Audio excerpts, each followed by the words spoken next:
দেখুন পুরো ঘটনা। চলন্ত ট্রেনের মধ্যে শাখা সিঁদুর পরা এক হিন্দু মহিলার ক্রন্দনরত বাচ্চার মাথায় পবিত্র কোরআনের সূরা পড়ে হাত বুলিয়ে দিচ্ছেন হিজাব পরা এক মুসলিম মহিলা। আর কিছুক্ষণের মধ্যেই কান্না থামিয়ে দিল সেই বাচ্চা। এই দৃশ্য দেখে হতবাক ট্রেনের অন্যান্য যাত্রীরা। হ্যাঁ, গল্প নয়, একদম ঠিক শুনেছেন। এমনই দৃশ্য ধরা পড়ল আজিমগঞ্জ বর্ধমান লাইনের এক ট্রেনে।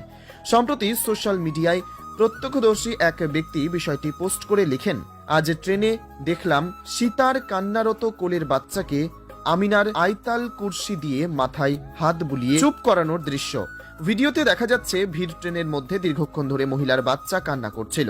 শত চেষ্টা করেও যেন কোনো মতে কান্না থামানো যাচ্ছিল না। সে সময় পাশে বসে থাকা এক হিজাব পরা মুসলিম মহিলা কোরআনের একটি সূরা পড়ে তার মাথায় হাত বুলাতে থাকেন। অবাক করা বিষয়, মুহূর্তের মধ্যেই কান্না থেমে যায় শিশুটির। আর এই ঘটনায় হতবাক ট্রেনে থাকা সকল যাত্রীরা। প্রত্যক্ষদর্শীর মতে ওই মহিলা পাঠ করছিলেন পবিত্র কোরআনের আইতাল কুরসি আর হাত বুলিয়ে দিচ্ছিলেন শিশুটির মাথায়। মুহূর্তের মধ্যে কোনো এক অদৃশ্য জাদুর মতো যেন কান্না থেমে যায়।